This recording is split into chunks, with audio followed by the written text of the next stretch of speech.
Orang berpikir heran, apa yang mereka kejar ke Palestina? Andai ada orang ingin merebut Irak, masuk akal. Merebut Irak karena banyak sumur-sumur minyak.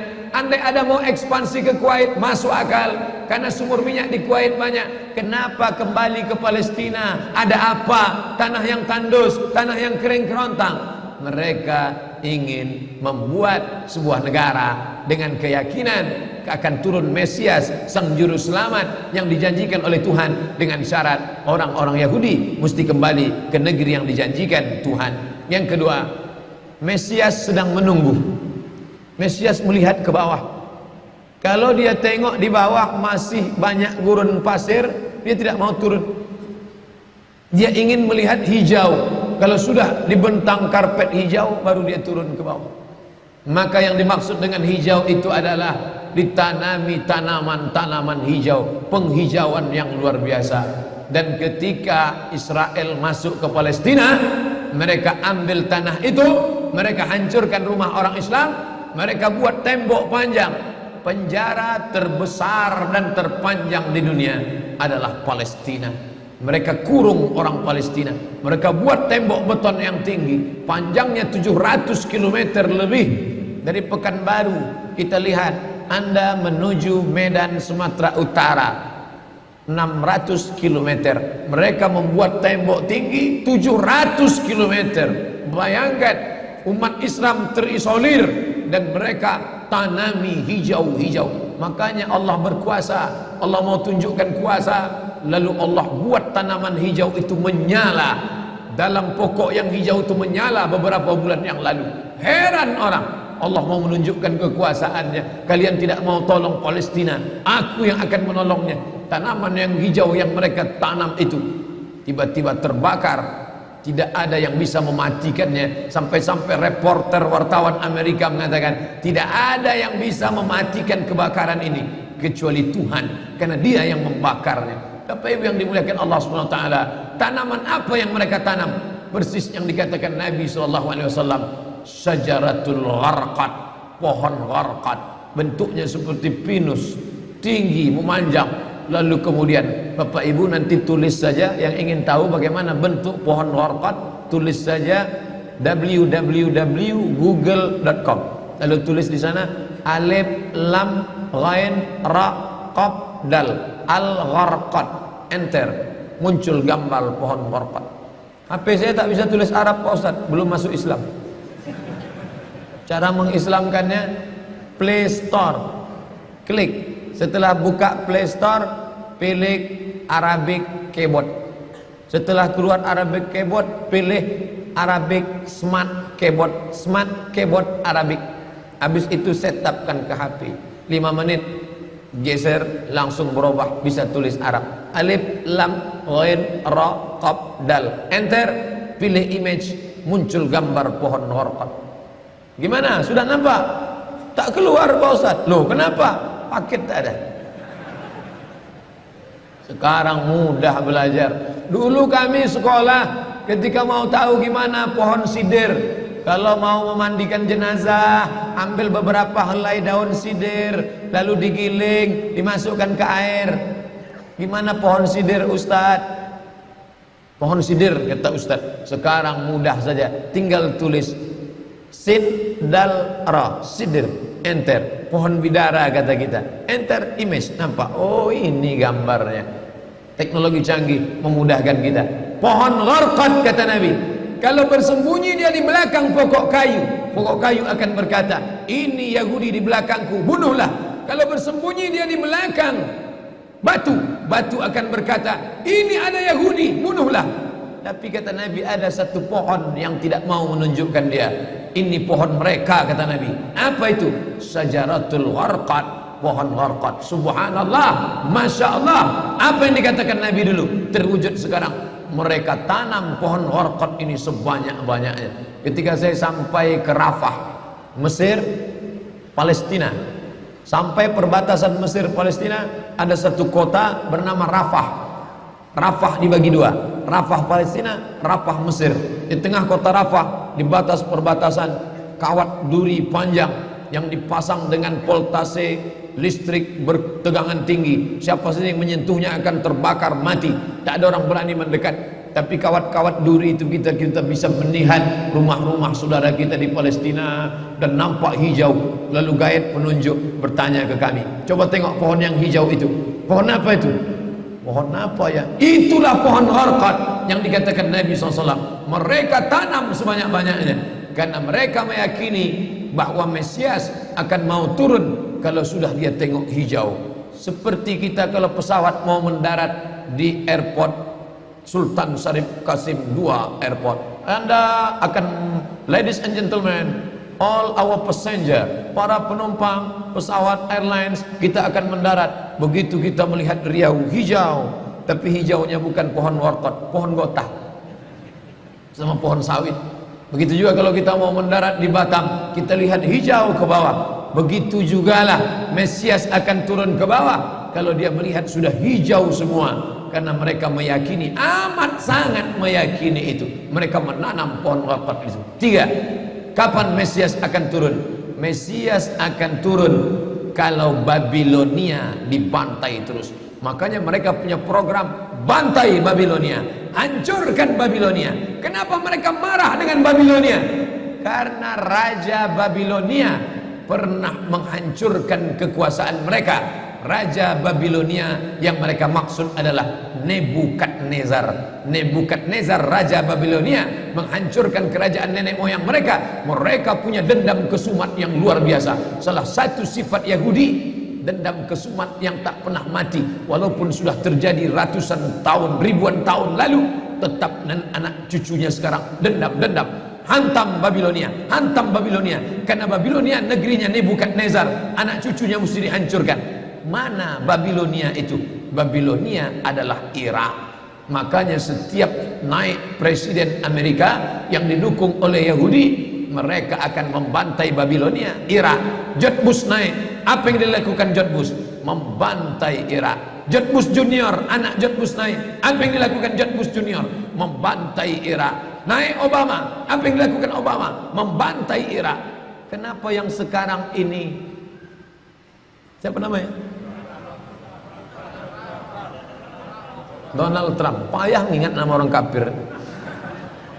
Kenapa Donald Trump tak membantai Irak? Karena Irak sudah hancur babak belur, tak perlu lagi dibantai. Sumur-sumur minyaknya sudah punya kita. Negeri itu sudah menjadi negeri boneka, hancur lebur. Saddam Hussein barulah orang paham. Dulu kita terikut-ikut dengan kata-kata mereka di Reuter. Saddam Hussein raja yang zalim, Saddam Hussein orang yang jahat, Saddam Hussein. Tapi begitu Saddam Hussein digantung, apa kata dia di tiang gantungan? Allahu Akbar, patah lehernya, mati Saddam Hussein, meninggal dunia. Sekarang orang baru sadar, ternyata Saddam Hussein menyelamatkan negeri itu daripada orang-orang yang jahat. Sekarang apa yang terjadi?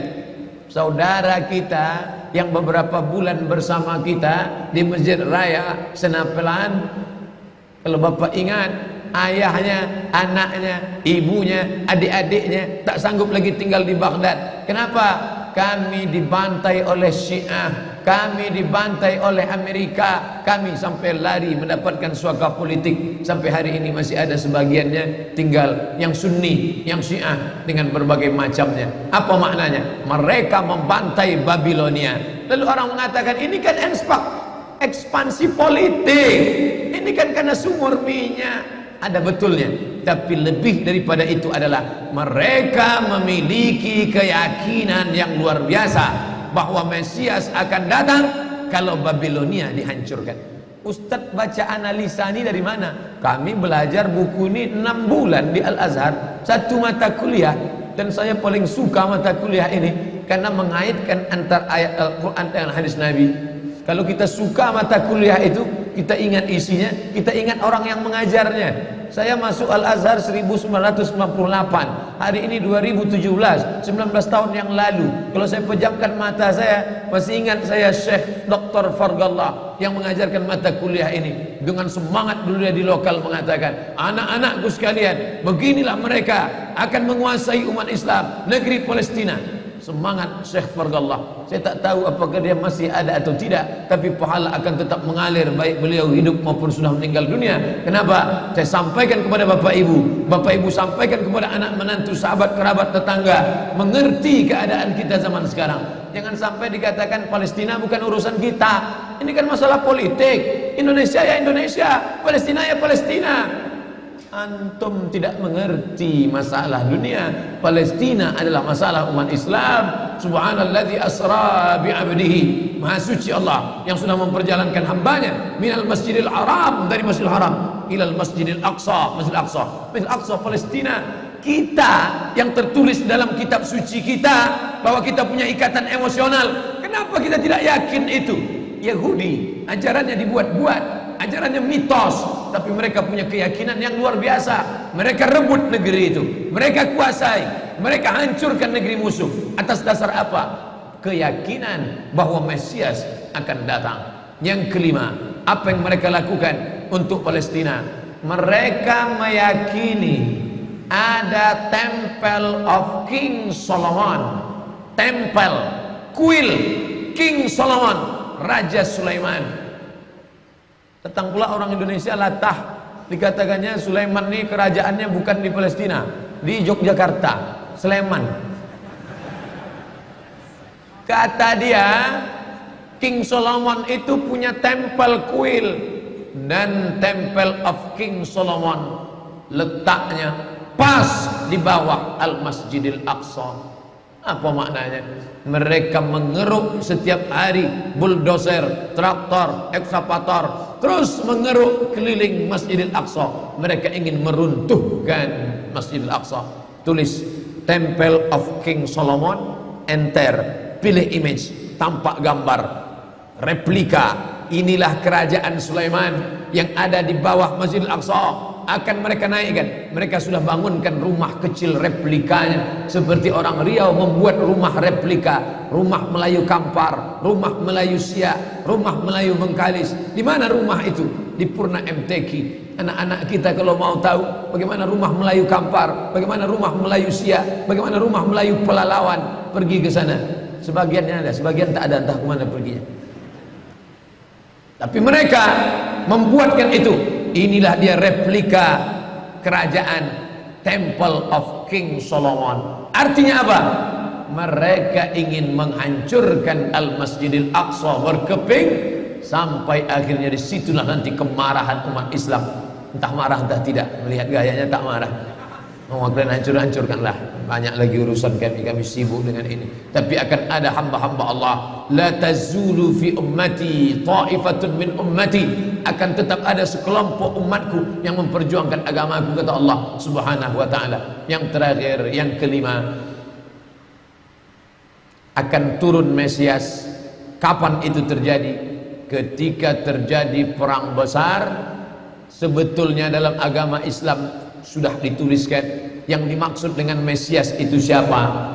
Kata Imam Al-Hafiz Ibnu Hajar Al-Asqalani dalam Fathul Bari, yang dimaksud dengan yang dinanti-nanti mereka itu adalah Dajjal.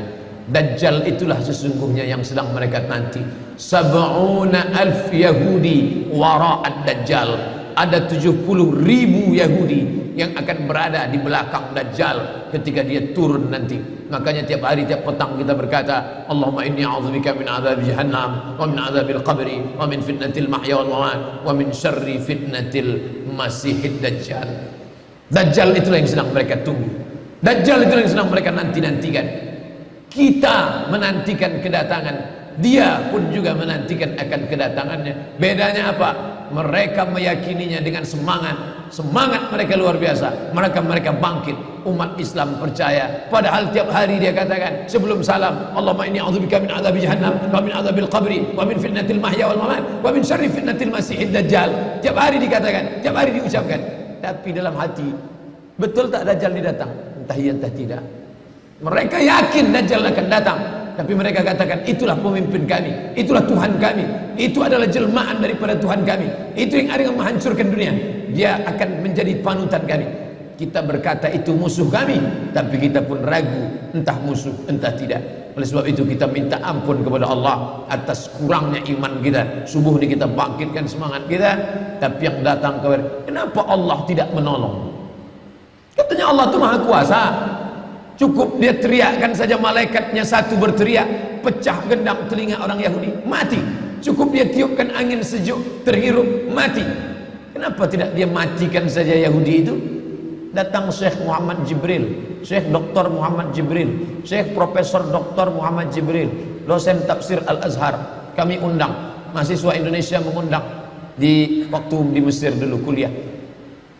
Lalu saya tanya, Assalamualaikum Syekh. Ya, kaum Ad binasa, kaum Samud binasa, kaum Midian binasa, kaum Iram binasa, kaum Fir'aun binasa. Kenapa Allah tidak membinasakan Israel ini? Senyum Syekh Muhammad Jibril. Apa kata dia? Ya beni, anakku, seandainya Allah membinasakan Israel ini, lalu apa yang tersisa untukmu? Ditunjuknya saya. Seandainya Allah membinasakan Israel ini, lalu apa yang tersisa untukmu? Terdiam saya. Allah sengaja sisakan ini sebagai medan jihad kita menolong agama Allah Subhanahu wa ta'ala.